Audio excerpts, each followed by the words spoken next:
Саламатсыздарбы, урматтуу көрүүчүлөр. Назарыңыздарда жаман абалда жакшы кабар издеген бүгүн 24 маалымат топтому. Бул пайгамбар саллаллаху алейхи вассалам айтат, орозо туткан кишинин уйкусу ибадат, макулбу? Унчукпай жүргөнү таспих дейт. Орозодо көбүнчө мындай сүйлөгүң келбей калат да, чарчап каласың да. Сүйлөгүң келбей калат. Ошондо да гыжалат болбой эле кой да. Субханаллахын соогун ала берет экенсиң да.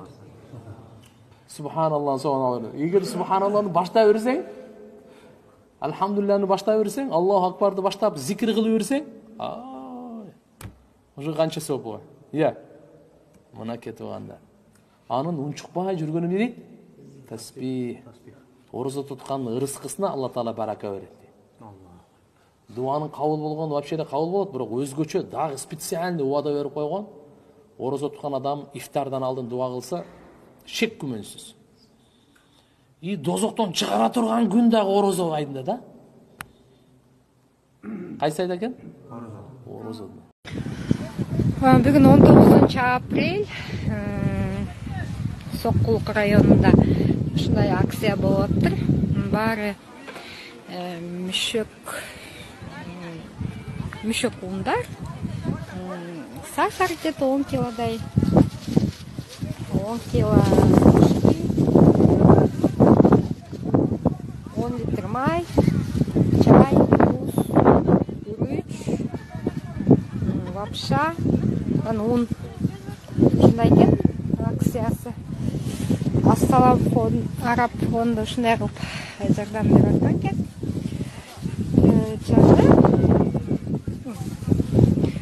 Музоолу уйдан дагы жардам берип атса керек.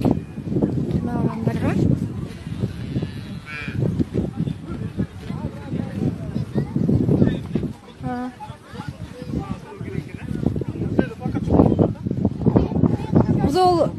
Музоолу уйда берип атат.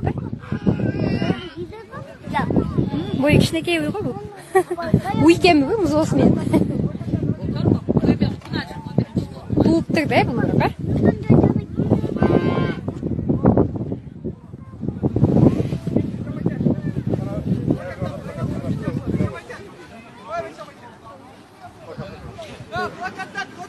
Өздөрүнүн музоолору экенби?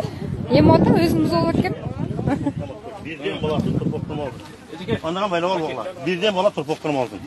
Allah'ın izniyle dep eksan kılıp sizlerge jardam alып kelgen eken. Ушул биздин демөөрчү Альфа мектебинин жетекчилигине, şu Kuveyt мамлекетинин өкүлдөрүнө чоң ыраазычылык билдирем. Мына сиздерге бүгүн рахмат. Өзүнүн жардамдарын азыр таркатып берет. Оз ачарда нас калды. Мен сөздү да кыскартайын дагы. Сөздү ушул демөөрчүлөргө, ушул сиздерге жардам берген өкүлгө берсем анда. Рахмат. Şu ballarga dağı, şu jardam bergenlerge dağı tani canı sak olsun, salamat olsun. Mana şu bergenlerge çoğun rahmat ömrü uzun bolup şu jaman kasaldan aman esen kutulup keleydi. Assalamu aleykum, hurmatly apalar, ejeler, karındaşlar, ağalar, kanday salamatсыздарбы? Биринчиден сөзүмдү быйыл кирип келген орозо айыңыздар менен чын жүрөктөн куттуктайм. Рахмат. Биз Астана бир кайрымдуулук фонду Бишкек шаарында жайгашканбыз. Анын генеральный директору Саид Байми деген мырза барыңыздар таанысаңыздар керек. Ал өзү келе албай калса дагы өзүнүн ысык саламын сиздерге жолдоп берди. Рахмат. Кудай таала баарыбызды ушул иликтен батыраак айыктырсын. Жалаат эли, жалпы кыргыз эли ушул илеттен тезирээк кутулуп, өнүккөн эң алдыңкы мамлекеттердин катарына коштайлы. Ал сөзүмдү кыскартайын да башка жерге баруу керек эле.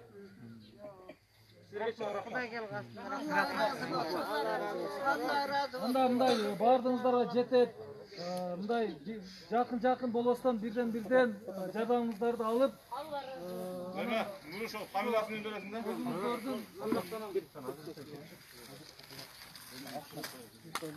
Азыр айтайын. Айда.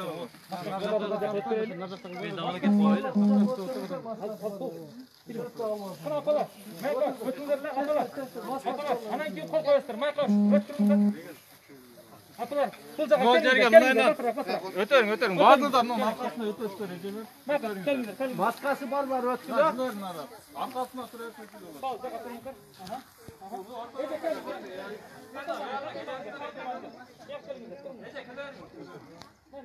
Бұл еш жақ кетпейді, бұны толтырғана көрсетсем, мына кетпейді. Жеткіздің Ой.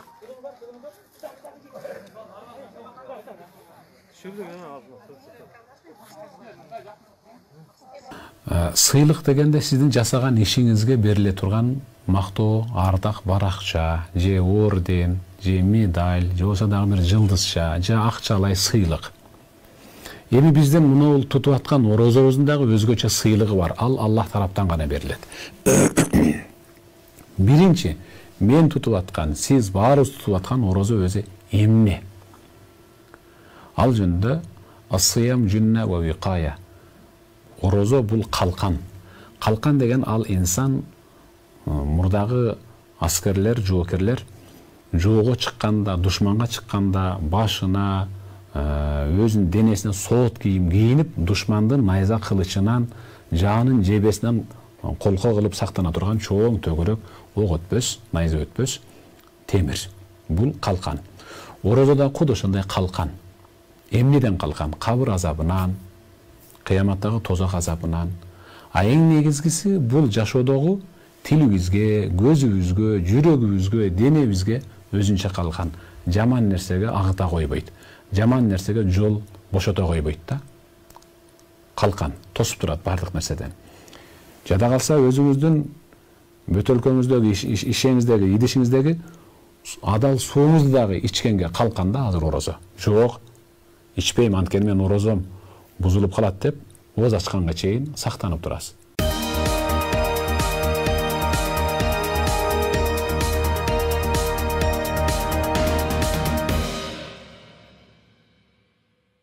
Азыр бүгүнкү күндө 100 адамга таркатабыз дейт, азыр 77 адам болду.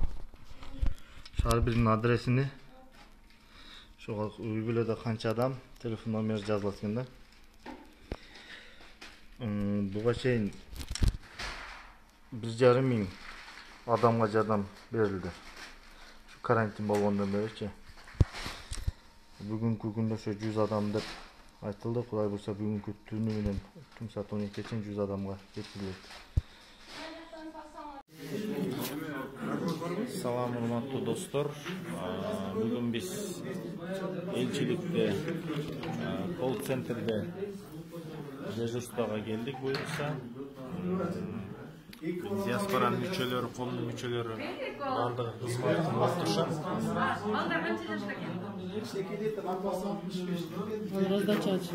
Азыр биздин жумушубуз раздачага баягы бөлүнгөн акчалар боюнча продукталар алынган.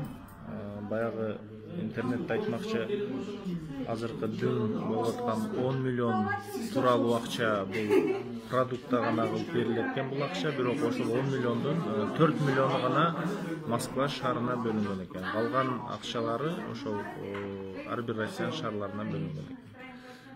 Ошол бүгүн кызматка келдик. Буйрса элибиз ар дайым тынч болсун, эч ким оорубасын. Кимдерге берилген жөнүндө айтып койсоң бирөөз.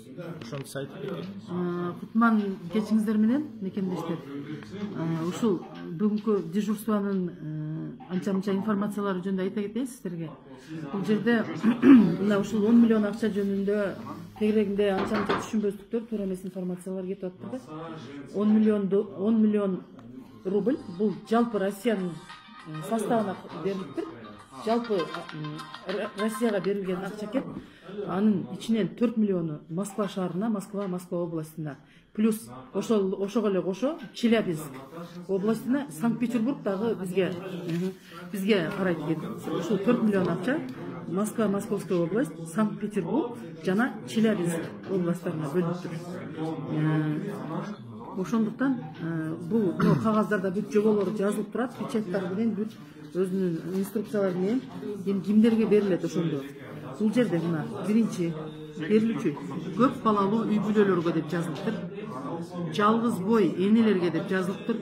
Кош бойлуу аялдарга, жашы улгайган жарандарга акча түрүндө эмес, тамак аш түрүндө жана такыр жашаган жери жок калган жарандарга убактылуу жатакана, хостел жайгаштырууга бөлүнүптүр бул акчалар.